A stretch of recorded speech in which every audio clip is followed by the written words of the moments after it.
I'd like do my homework and my research on the trolley bus over and over and over because I'm pretty fascinated with how the fuck they're able to do that. And I'm like, so, and you can see the kit in the picture. So I'm like, well, what are they using? And I zoom in and they look like mean whales, but they're this company called Highlink.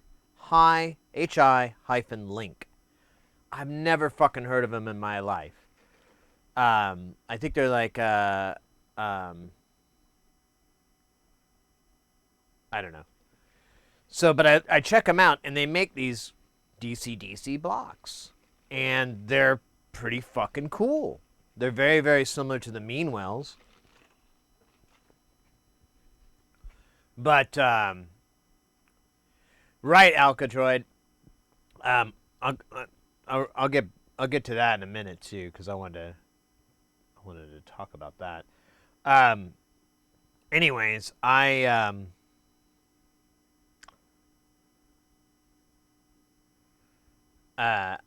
told so I was looking at it and I sent it to a friend of mine who's an engineer, and he kind of scoffed at it, and he was very skeptical of the stats that they presented because they claim to have half as much ripple as the mean well, and like 50 millivolts instead of 100 millivolts, and there was just all this kind of like, he's like, there's no certification, so they can put whatever they want, and I was like, interesting. You know what I would like to do? I'm going to have the opportunity in more than one way, but I'd like to put them side by each. And I asked them, like, can you give me some tests that I could run, that I should run? And he gave me like one, and one of them he brought up, I was like, holy shit, I can fucking do that. He brought up RF, and I'm like, guess who has an RF RTS? Yeah, I guess it's an RTS. I don't know what you fucking call it. Whatever. I have a tool that does that. I got it for work, but I almost never use it. Kind of felt dumb. But now who's dumb? And the thing, I don't have an antenna wand, but I can get an antenna probe to attach to it. That would not be... And those are like, they're a wand that's like insulated, and then there's the antenna like right at the end. So you can go around and probe for RF leaks and so forth. You can also use it, I believe, on scopes to detect as well. I'm not 100% on that, but he brought up a bunch of different tests I could do to look for noise and whatnot. And I was like, this sounds like a really fun test. I might be able to learn some shit from this because I'm a fucking idiot when it comes to power. And they even brought up that power design is such a completely different animal than all the other parts of electronics. There's a lot of like, this only happens here kind of stuff. Like, you only do this with this, you never really bring it over to there. So, and there's principles and just straight design. So I was like, okay, well, and that makes sense. But I thought, it might be interesting content too, to kind of just, document the whole thing, like make a YouTube video, do some tests, with you guys online, and then I can, replicate those tests in a video for YouTube, something like that. I think that would be a really cool idea when we were talking about it, because I couldn't find shit about these things. Like, no one's really done anything. All I know is a company in Spain called Bafaco is using them for their power supplies for their main bus system. So they fucking trust it. That means, and that holds a lot of weight with me. I really like Bafaco, so I'm very curious how they truly perform, and if that is true, maybe they do have better specs than the Meanwell. If that's the case, That's insane because they're also about, I forgot to mention, they're like a third, they're anywhere from a half to a third, maybe even a quarter of what Meanwell is charging for the exact same thing, which is kind of cray, kind of insane. I don't know what to make of it, but there it is. Yeah, it's all just through hole. There's not a lot of components. So the client doesn't even want the 4 HP part. I was like, well, I don't think you can order it without it, but, you know, you could always keep it on hand. And, you know, if someone breaks theirs or something, maybe you can sell it. You know, I don't know. I was like, if you don't want it, I totally get it. Because there's a DC in on the side, so we're just going to use the existing case power switch and DC jack. I'm going to wire that into that input so he can turn it on and off with the power switch on the side like before. And then, you know, it'll do its thing. Yeah, the price is a little bit high, in my opinion, but really, I think I'm just being an old man a little bit because, you know, the cost of everything has kind of gone up, you know, just, you know, inflation everywhere and, you know, in electronics as well. So it is what it is. I think I'm kind of having old man, like, price memories of what, you know, when I was starting out, we could buy a power supply for $5. $5, everything included. And then we could power it off of hope. It was really cheap back then. We had like gallons of it. Now it's all gone. Yep. Yeah. That was old me. Terrifying, right? I had like an English accent. I don't even know where the fuck that came from. It wasn't even like, I don't even know where it was from in England. It was like a multi-dimensional.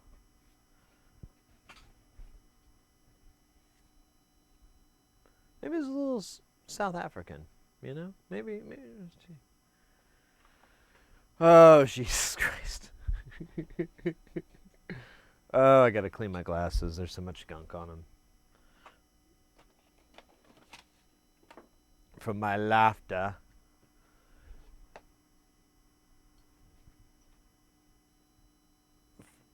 Revulcanize your tires for a penny. Those are screaming deals. Baruto. I can't do that right. Forgive me. How's it going, mate?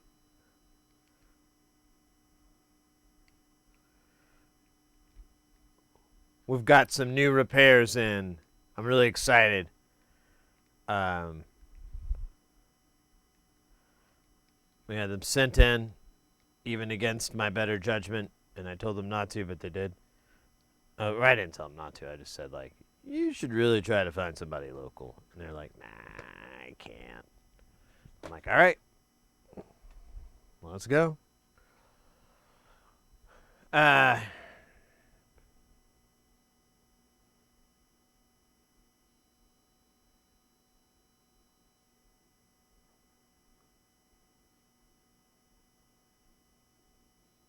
You gonna return it? Fair game, mate. Fair game. I think down the line maybe you might want to consider it again, but considering that you have that return policy value, I would, and you've been, you know, pulling your hairs out trying to get it to work, you know, it may not be time to get that module yet. And you may never really want it. It may be something you thought you needed, but as time went on, you're like, nah, I don't really miss it. I don't really miss the features that it promises. I kind of have it in this or that, or, you know. With that mixer, you should, I mean, unless you were trying to do, well, you could still ISO record out of that that console, that's a Soundcraft, right? It has direct outs on all the channels, doesn't it? Or is it just a live board? I shouldn't say just a live board, but you know what I mean. Okay, well, yeah, then, so just roll this way. If you want, you could come into the mixer. You'll have to make some custom 1/4" to 1/8" cables. Come in on your mixer, get your mixer pre's nice and nom nom nom nom nom nom. You know, get that just kissing and living in the yellow or whatever. Whatever.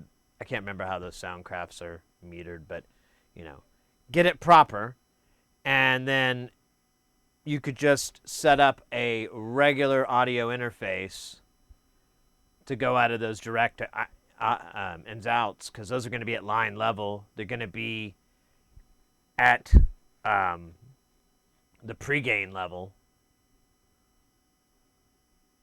or not pre-gain. They're going to be post-gain, pre-fader, and so you'll basically have a direct recording and everything. You won't have your mixing or any of your EQing applied, but you can, of course, make that possible if you wanted to. But it generally, it's I think it's better to get raw recordings of everything. If you're going to record it, you dump it to digital, like throw it in a DAW. I think it's best to get raw recordings, nothing that's too hot, you know, that you peak out at any time, but nothing too soft to where you're just going to gain up noise and so forth when you have to bring it in. Kind of that happy little sweet spot. So Jay, I think the best way to be honest, you can EQ each channel. SSI has ADAT, so you can add in an expander for more.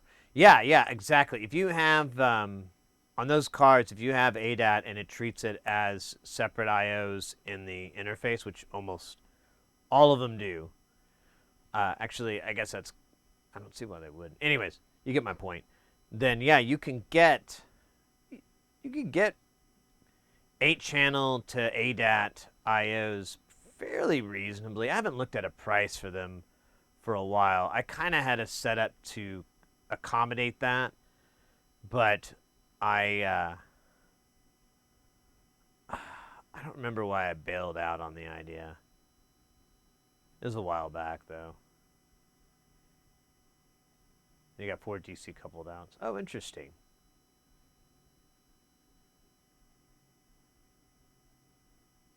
Interesting.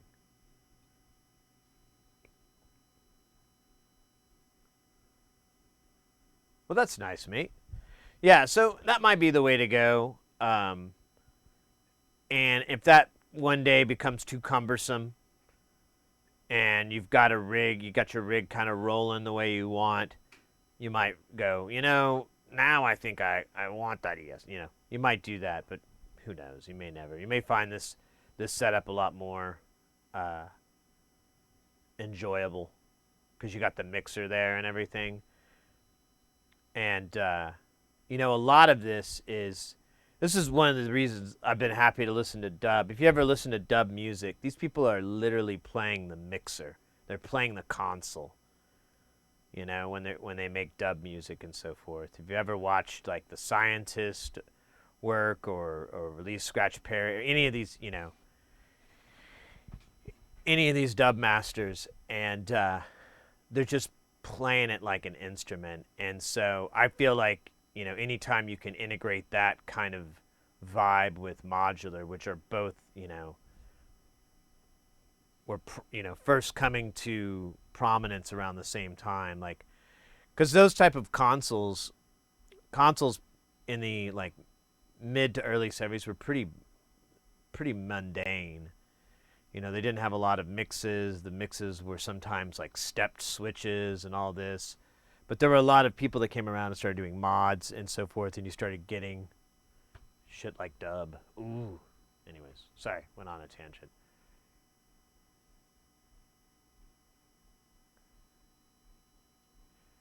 You're having trouble calibrating it. What What the fuck?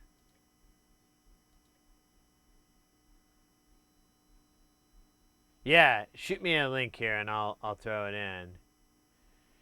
What is EEPROM? I don't know. Is that an actual band? It's kind of a cool name. I like that name. But no, that is a new one to me. All lowercase too? It's pretty tricky.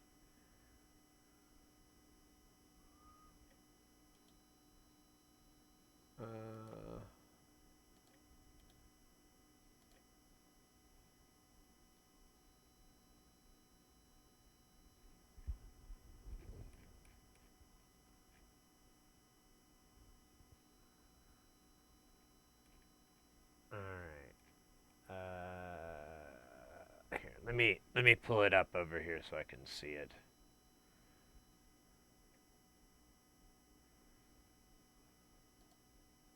Ah, my face, my beautiful face. How will they see my face? Ah, there it is. So, all right. So there's a calibration section. Is that in the quick start? Where is that? Scroll down to quick start and then at the bottom of it. At the bottom of the quick start.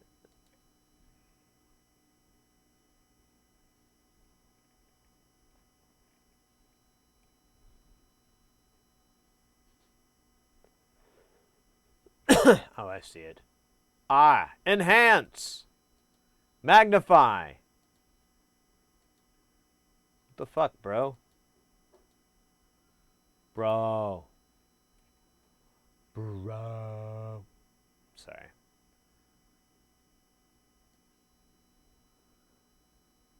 Calibration.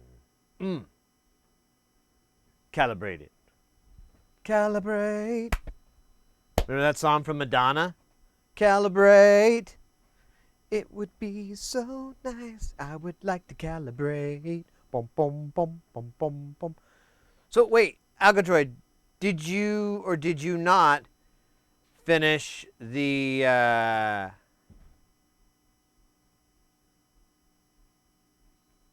noodle toaster, the module tester?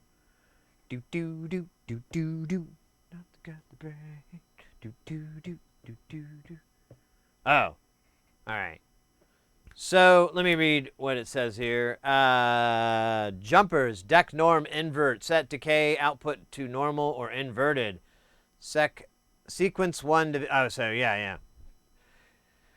Sequencer 1 division to 8 sets clock divisions from a serial sequence to either a 2 or 8 when the corresponding button clock divide is pressed. Oh, so that's the amount of division that you want between the two sequencers. You'll probably, I don't know, probably 2 will be fine, but if you want to get weird, you could do 8. Clock divisions for the serial of either 4 or 16 can correspond to the clock divisions pressed by clock divisions pressed for serial 1 607. Yeah, these are just different divisions. So this last one here either do 6 or 7 steps. So you're going to get like odd time signatures. So if you're trying to do like techno, this might be bad.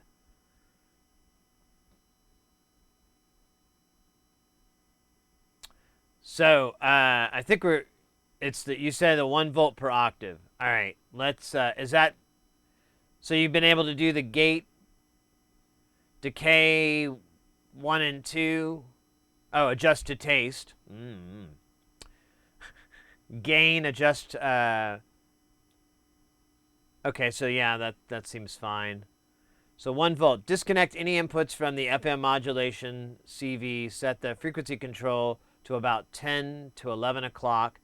Set the resonance knob to maximum position. Listen to the low pass output and adjust the trimmer until the octaves play. Okay. So, to be fair, they're not really giving you a lot of information on what to do. I feel like they ran out of space and they were like, fuck. What are we going to do? Well, we'll just abbreviate the most important thing about this. Good idea. Oh, jitter calibration? Jesus Christ. All right. We'll do that. We'll read that one real quick. I hope I can remember. Check out a serial sequencer. Turn the scale control fully to the right and link to either eight steps. To either 8 steps.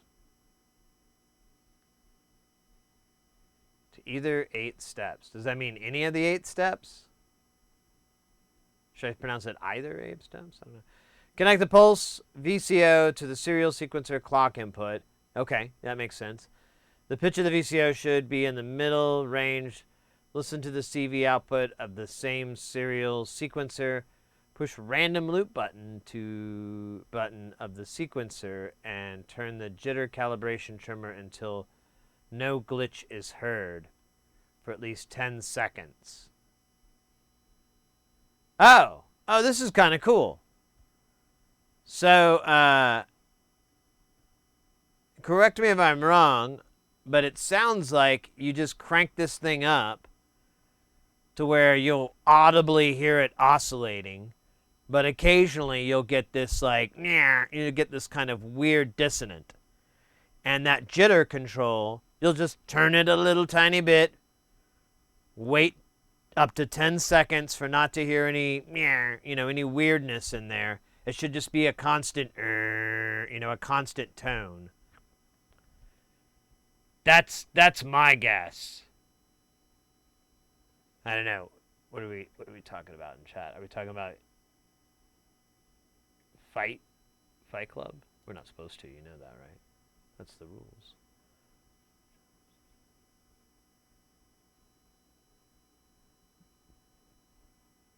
You love that jumpers are still good. Hey, welcome in, by the way. Yeah.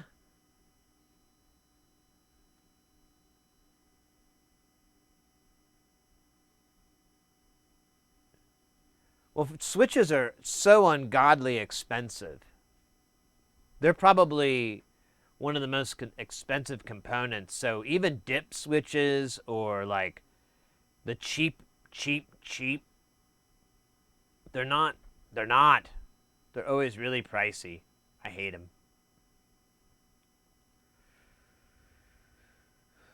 So, yeah. Little jumpers are great. So, Alcadroid, did that make sense at all? You're basically going to audibly hear the thing fuck up.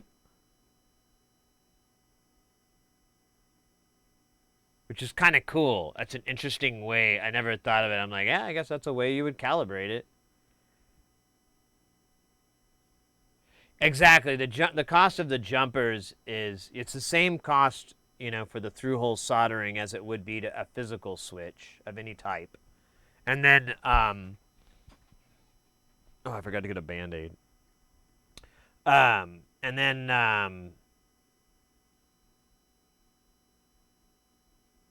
then really you just have to pay someone to put that fucking jumper on, which I'm pretty sure you can automate that. Pretty sure that's automatable. Bleeps and bloops are consistent sine wave.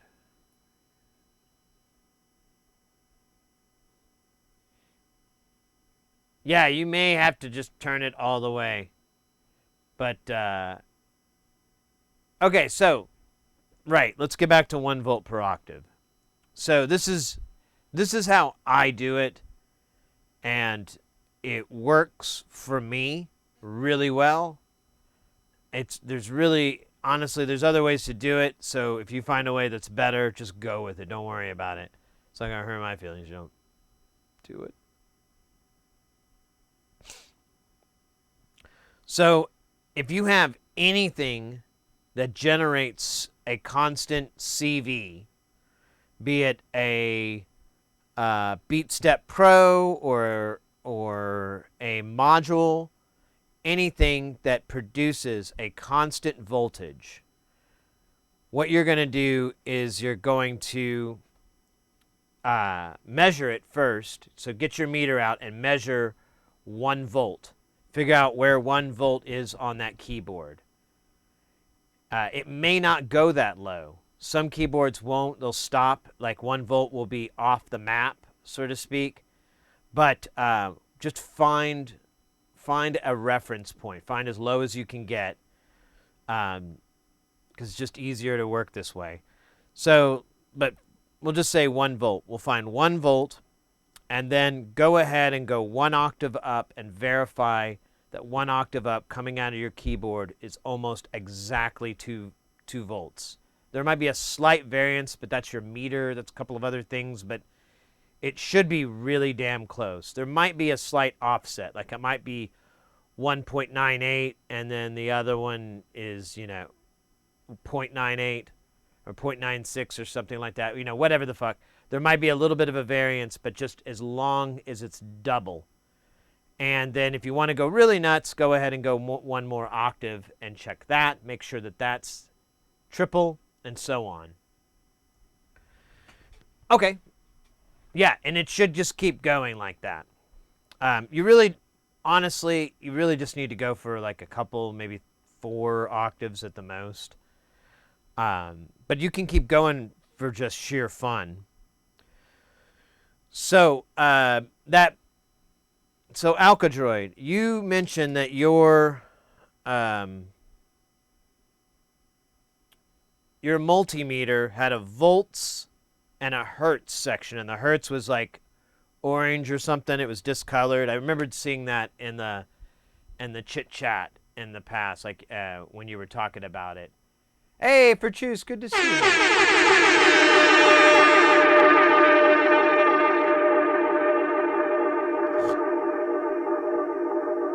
It's kind of weird. Tastes like Dr. Pepper.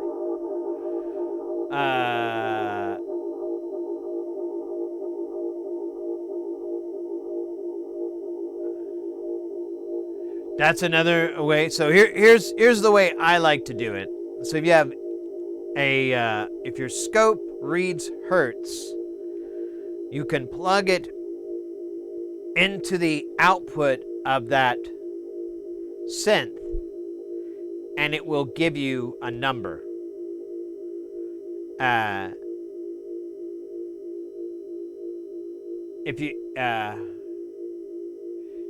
If they have a scope. I don't believe Alcadroid has a scope, so it's not going to work. Now, they're musicians, so you could actually just pull something in to verify it more, like you're saying, like a tuning module or a tuning peg, but this is just a real down and dirty way that I like to do it.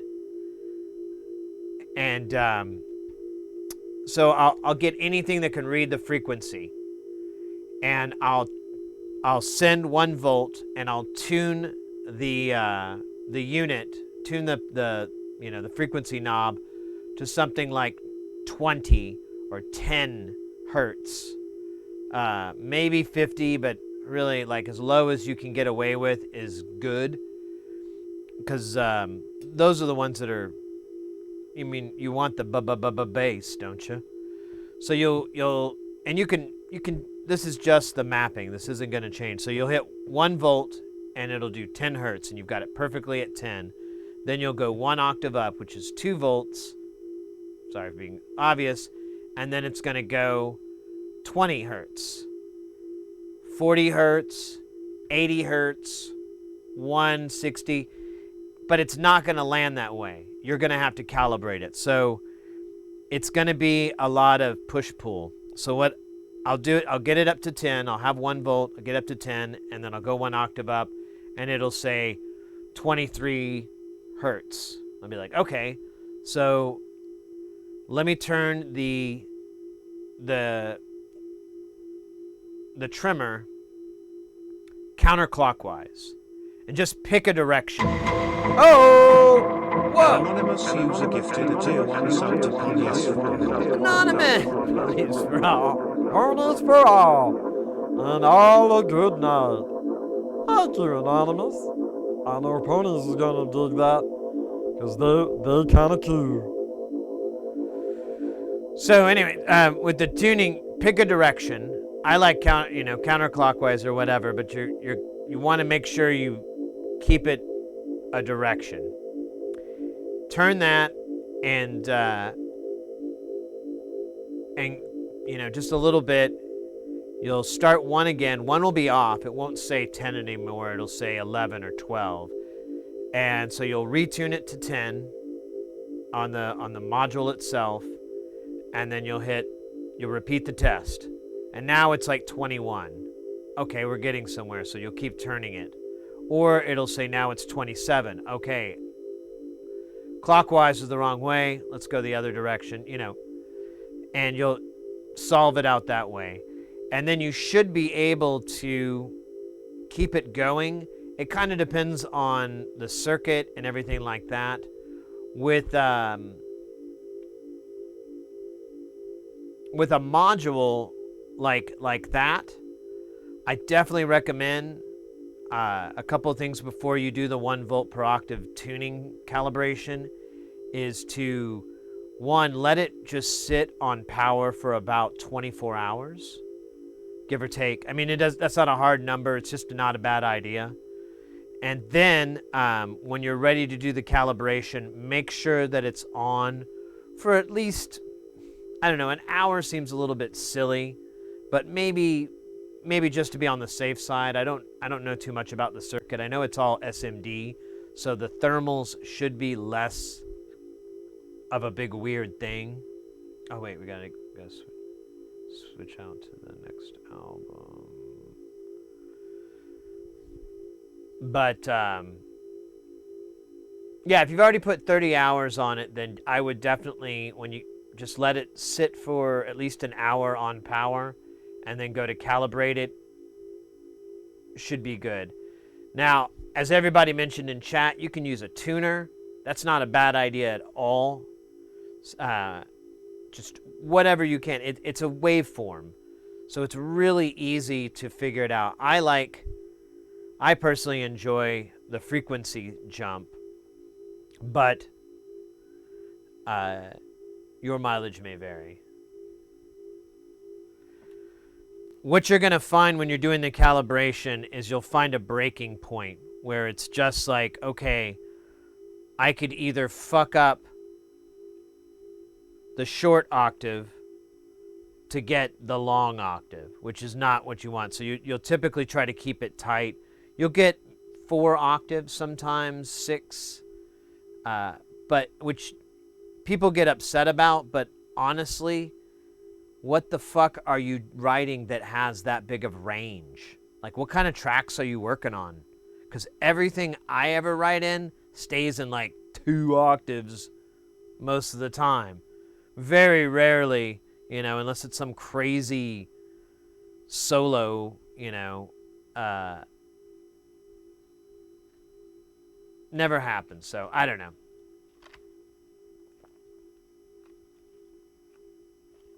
Pop it in the microwave for a minute. That's a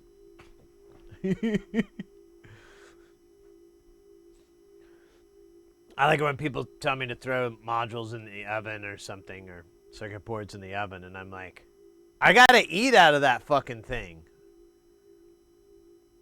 You know how Mrs. Harris, how upset she would be? Like, hey, it smells like flux in there every time I cook a pizza. That can't be healthy for us. And I'd be like, ooh, you know? I'm gonna be in big trouble.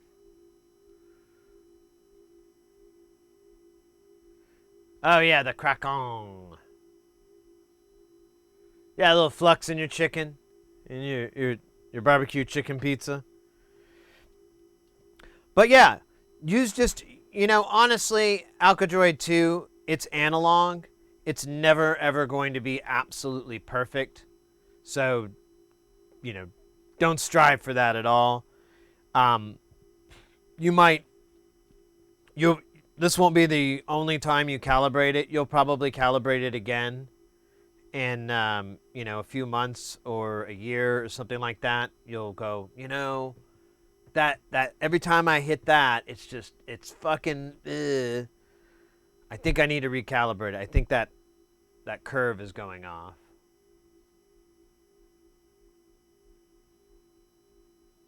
Yeah, exactly. Honestly, and that's the thing with me. Like lately, I've been working on the the space station layout. I bought a bunch of modules. I bought $400 worth of modules. Just panels and PCBs, no fucking parts. But I have most of the parts here already. Of nonlinear circuit stuff. And I was starting to plan out space station. And let me see if I can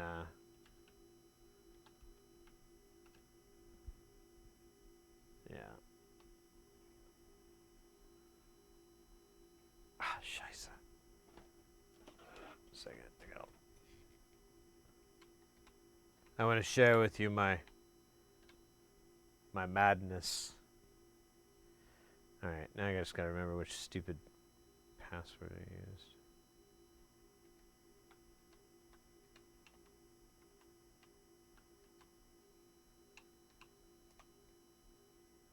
All right. Oh shit. All right, just a second here.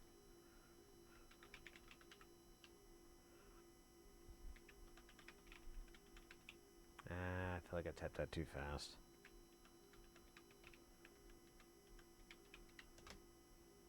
Okay.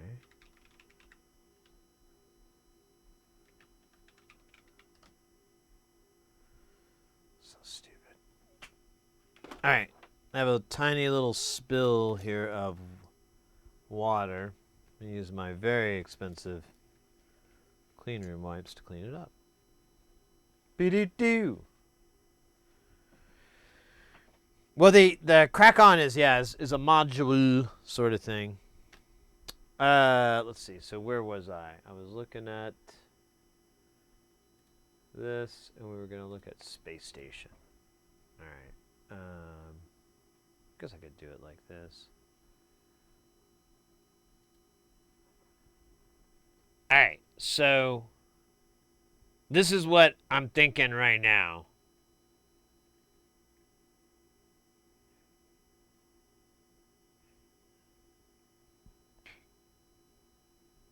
Notable parts are this massive collection of FM. These are all FM operators. There's 12, and each one has a 6-channel attenuator between it, but I'm starting to think about getting like 6 VCAs instead. I was thinking about maybe putting another, like, the big clumps underneath it. I don't know. Or 2. I don't know. I'd like it to have VCA capabilities. But for now, that's the plan. Oh, what a beautiful wooden frame. Yes. It's the oak. You know, it's like really nice oak. But I put a lot of the modules I have already white panels for, like the DP filter I put over here, and the Let's Splosh I put over here. But it's going to be awesome. Here, I'll share it in the chat. Is that, yeah, that should be a shareable link.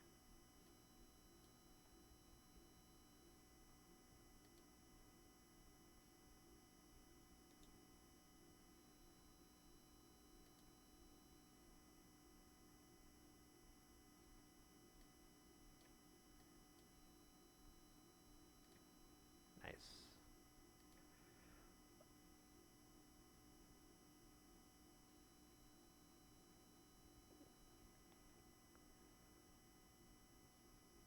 But there's really no chromatics in this. Getting back to kind of what Caterpillar was saying about the kind of the thing that's fun about analog is, and this one's going to push me back into that world, because there is nothing chromatic. I couldn't find any modules in his entire arsenal that do any type of voltage quantization or anything. I mean, there's 1 volt per octave, which just means a calibrated input. It doesn't really mean anything else in this world. Like there's I don't know, it's going to be interesting. So I'm kind of curious to see what happens when you're really just dealing with tuning pegs.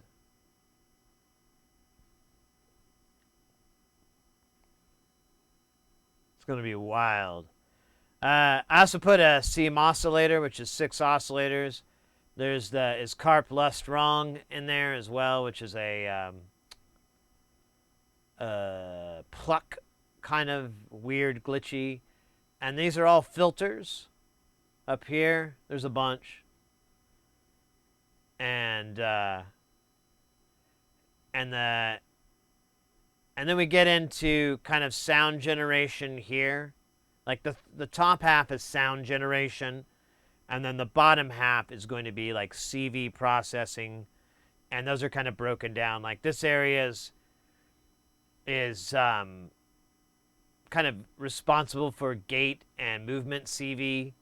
This is more of the traditional CV with more gate developments.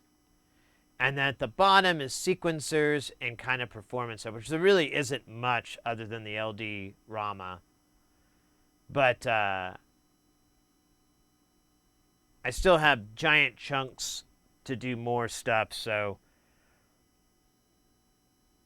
like I was in a room in here. But I think I'm gonna redo it. I thought about that thing too. What would be a really smart idea, maybe not in this setup, but to make is one where that 5 volts actually just goes to a 5-volt rail. All his stuff has 10-pin connectors, but if you were to put a 16 on there, or just put that extra row for 5 volt, you could get away with it. Well, these are modules that have already been made, but this is the layout I'm trying to work out in my head because the system's so large and I really don't want to waste money and time. So I'm plotting it out here on what I want to, what I want to get. Right now we only have like maybe 3 of these, but I ordered like 10. So we'll have 10 more modules. This whole thing is like at 52. So we got a long ways to go, but I'm down. So the modules I purchased, let me pull that up really fast. So I can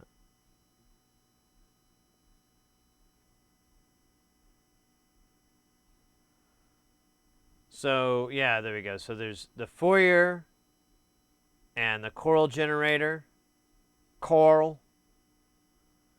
And then the ARS, the AR sequencer, the attack release sequencer. You've got 4 stages of attack release with different level outputs as well. So you can get some pretty complex stuff going, make some cool waveforms. And then the Genie, which is, I believe, that right there, which is like a triple neuron circuit that he has. The neuron's like a weird CV generator. I'm not the guy to explain it. That's why I bought 3. Clumps, this thing right here, or clump. The LD Rama, I got that. And the Fourier, yeah, we already brought the Fourier up. De-escalate. These, I bought 1, but I'm going to definitely need 2. And then I got the CM oscillator. And then I got a couple of these modules, the FEG. Where the hell did it go? Oh, it's at the top, maybe?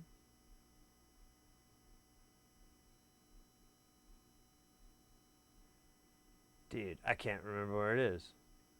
Oh yeah, there it is. It's a weird panel. They don't have the normal one. And I bought two because I don't have panels for them there. They didn't have panels, so I'm going to get a white panel for Space Station, but I'm going to get a black panel for Jamtown because I definitely want two of those. I may have two live together because I'd like to do some fucking like crazy sync stuff with them. They have a hard sync in it. Hey, Crazy Tech. It's wonderful to see your creative spark still shining bright. You're dedicated to streaming, crafting, electronics, hardware, and mastering software. It is a testament to your unwavering passion. Your enthusiasm is infectious and inspiring. Hats off to you. Well, thank you. That was very kind of you to say, mate. I appreciate that.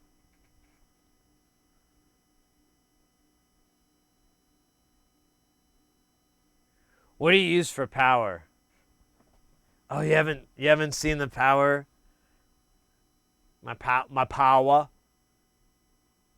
So I use Power Ones. And I highly, highly recommend them. They're just a little tricky to run by sometimes. You got to hang out in the eBay and look for the one that's gotten ripped out.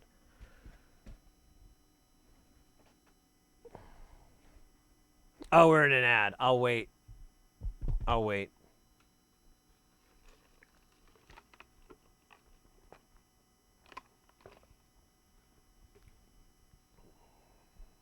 I need to get a haircut. Oh.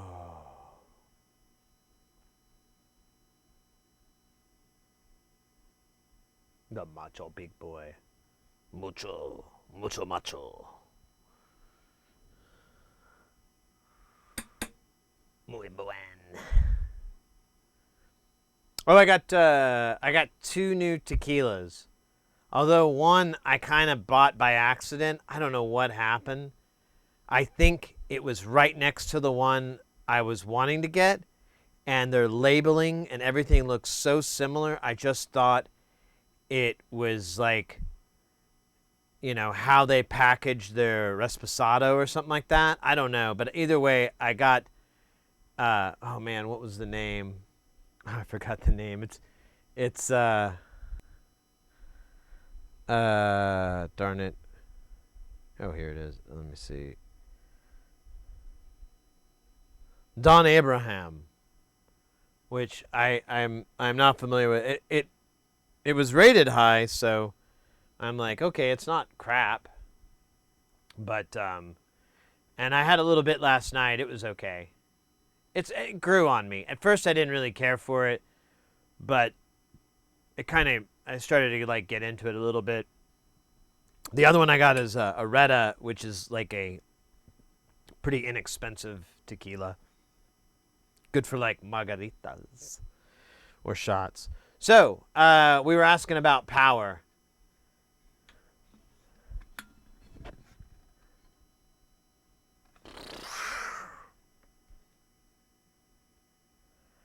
This is how I do the power. Are you ready for your mind to blow up? Let me make sure I'm not lying. On the plus and the minus volts is 12. It's 12 volts, 3.4 bloody amps, 5 volts. Yeah, that's exactly what it says right there. 12 bloody amps.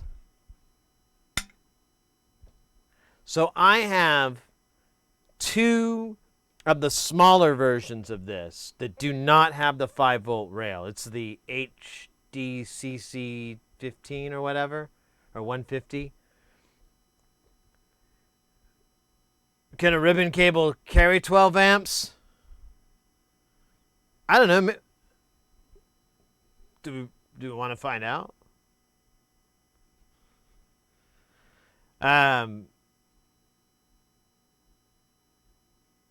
Yeah. That's a good point. Well, so here the case, it's got shit on it now, so I can't really oh, wait, I could show it.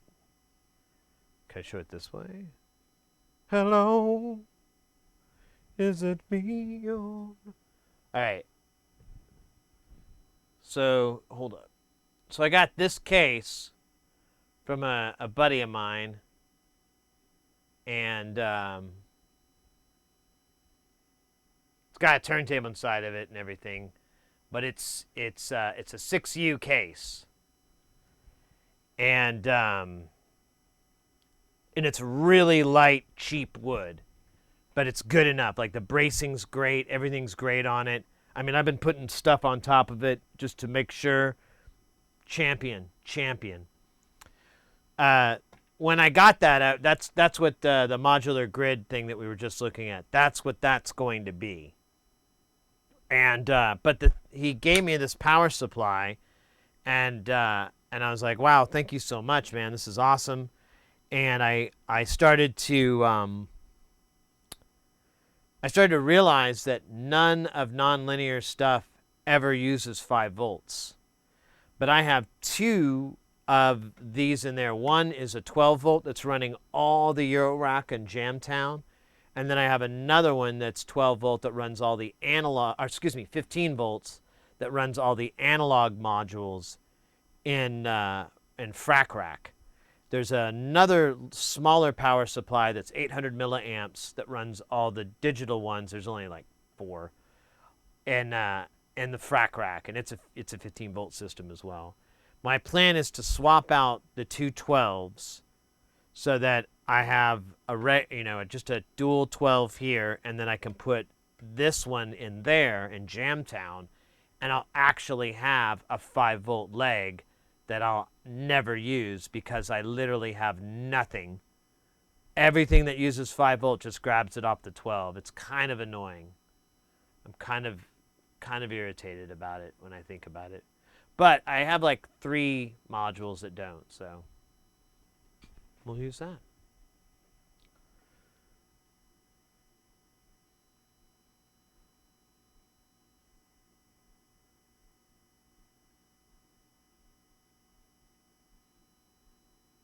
Power your house.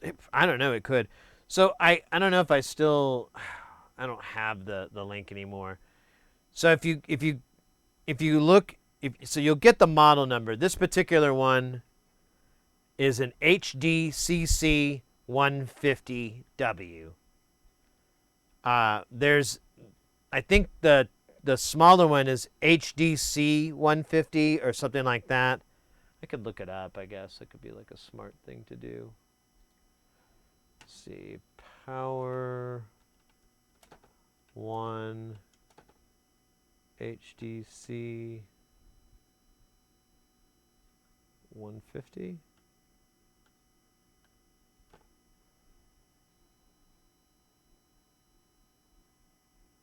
No, maybe it's HCC.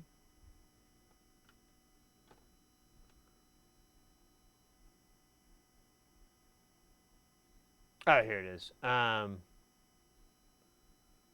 It's HCC 153A. So let me pull this up again. So we'll take this model number, this HCC 153. Let me put that in. 15-3-A. All right, so here it is over and over and over with a different name on it. From what I understand, the original company is Power One, but they OEM under all these different names. The model number, everything is identical. It's all still made in the USA and shit like that, but it's under a different fucking name. It's just weird. So what you'll do is you'll look for one on eBay that's been ripped out of something. This is perfect. Perfect example. This one was ripped out of something. As long as it says it works, you're probably good. So this one, yeah, they put a cover over the transformer. That's sweet.